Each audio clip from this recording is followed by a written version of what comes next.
ఇక లోక్సభ ఎన్నికల కౌంటింగ్ కి సంబంధించి ఇప్పటికే అన్ని ఏర్పాట్లను పూర్తి చేస్తున్నారు. ఇక ఇదే అంశానికి సంబంధించి కరీంనగర్ నుంచి మా ప్రతినిధి ఋషి మరింత సమాచారం అందిస్తారు. ఋషి, చెప్పండి, మరి రేపు కౌంటింగ్ ప్రక్రియకు సంబంధించి అక్కడ ఏర్పాట్లు ఎలా జరుగుతున్నాయి? పార్లమెంటు ఫలితాలు మరి కాసేపట్లో వెల్లడి కానున్నాయి. దీనికి సంబంధించి పూర్తి స్థాయిలో ఏర్పాట్లు కొనసాగుతున్నాయి. మరికొద్ది గంటల్లో ప్రారంభమయ్యే కౌంటింగ్ ప్రక్రియ కోసం అధికారులు పూర్తి స్థాయిలో ఏర్పాటు చేశారు. కరీంనగర్ కు సంబంధించి కూడా కరీంనగర్ జిల్లాలో పూర్తి స్థాయిలో బందోబస్తును ఏర్పాటు చేశారు. ఈవీఎం సంబంధించినటువంటి కౌంటింగ్ కేంద్రం వద్ద 144 సెక్షన్ తో పాటుగా 3 అంచెల భద్రతను ఇక్కడ ఏర్పాటు చేసినటువంటి పరిస్థితి. కరీంనగర్ లో ట్రాఫిక్ ఆంక్షలు పెట్టారు. అదేవిధంగా మద్యం షాపులను పూర్తిగా మూసివేయాలని ఆదేశాలు జారీ చేశారు. కరీంనగర్ లో 144 సెక్షన్ కొనసాగుతున్నటువంటి నేపథ్యంలో పోలింగ్ అనంతరం కౌంటింగ్ అనేది ప్రతిష్టాత్మకంగా తీసుకున్న నేపథ్యంలో ఎక్కడ అవాంఛనీయ ఘటన జరగకుండా కౌంటింగ్ కి పూర్తి స్థాయిలో ఏర్పాటు చేశారు.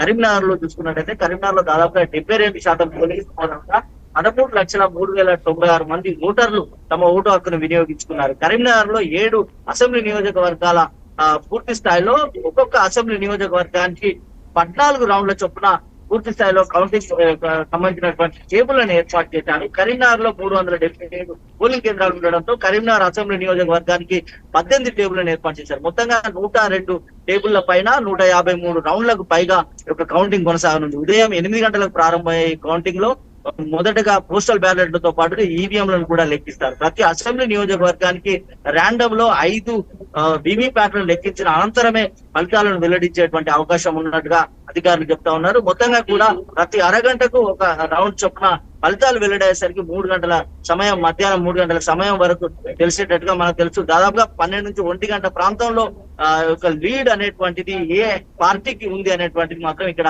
తెలిసే అవకాశం ఉంది. పెద్దపల్లిలో దాదాపుగా చూసుకుంటే 67% పోలింగ్ శాతం నమోదైంది. 10 లక్షల మంది ఓటర్లు ఓటు హక్కును వినియోగించుకున్నారు. పెద్దపల్లిలో మొత్తం 7 అసెంబ్లీ నియోజకవర్గాలు ఉండగా పెద్దపల్లి, రామగుండం, మంతిని, అదేవిధంగా ధర్మపురి ఈ 4 అసెంబ్లీ కేంద్రాలకు సంబంధించి కూడా జేఎన్టీయూ రామగిరిలో కౌంటింగ్ కేంద్రానికి ఏర్పాటు చేశారు. మరొకటి మంచిర్యాల కేంద్రంగా మంచిర్యాల, చెన్నూరు, అదేవిధంగా బెల్లంపల్లి ఈ 3 కేంద్రాలకు హాజీపూర్ లోని ఐజా కాలేజీలో ఏర్పాటు చేసినటువంటి పరిస్థితి. ప్రతి అసెంబ్లీ నియోజకవర్గానికి 14 రౌండ్ల చొప్పున కౌంటింగ్ కొనసాగనుంది. నిజామాబాద్ లో పూర్తి స్థాయిలో 71% ఓటు హక్కు వినియోగించుకున్నారు. దాదాపుగా 12 లక్షల మంది ఓటర్లు తమ ఓటు హక్కును వినియోగించుకున్న నేపథ్యంలో ప్రతి అసెంబ్లీ నియోజకవర్గానికి 14 రౌండ్ల చొప్పున పూర్తి స్థాయిలో 102 కౌంటింగ్ టేబుల్లను ఏర్పాటు చేసి దాదాపుగా 153 పూర్తి స్థాయిలో మధ్యాహ్నం 3 గంటల కల్లా ఫలితం వచ్చేటువంటి అవకాశం ఉన్నట్టుగా మనకు తెలుస్తా ఉంది. మొత్తంగా ఉత్కంఠభరితంగా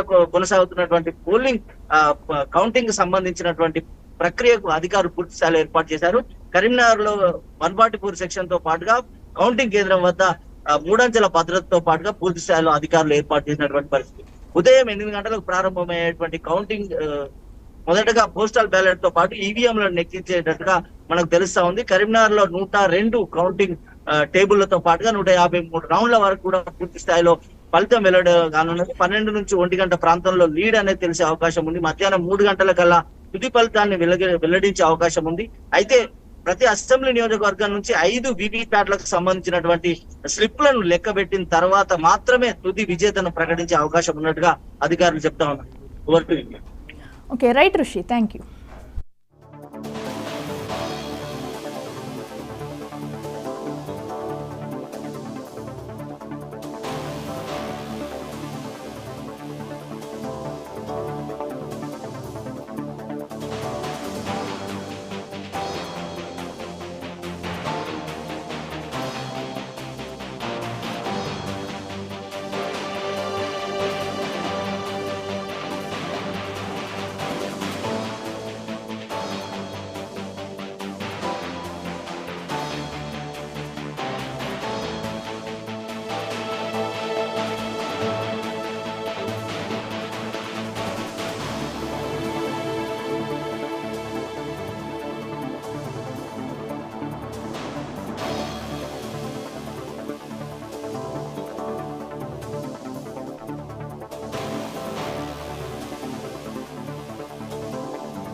రైట్, మరిన్ని అప్డేట్స్ చూసే ముందు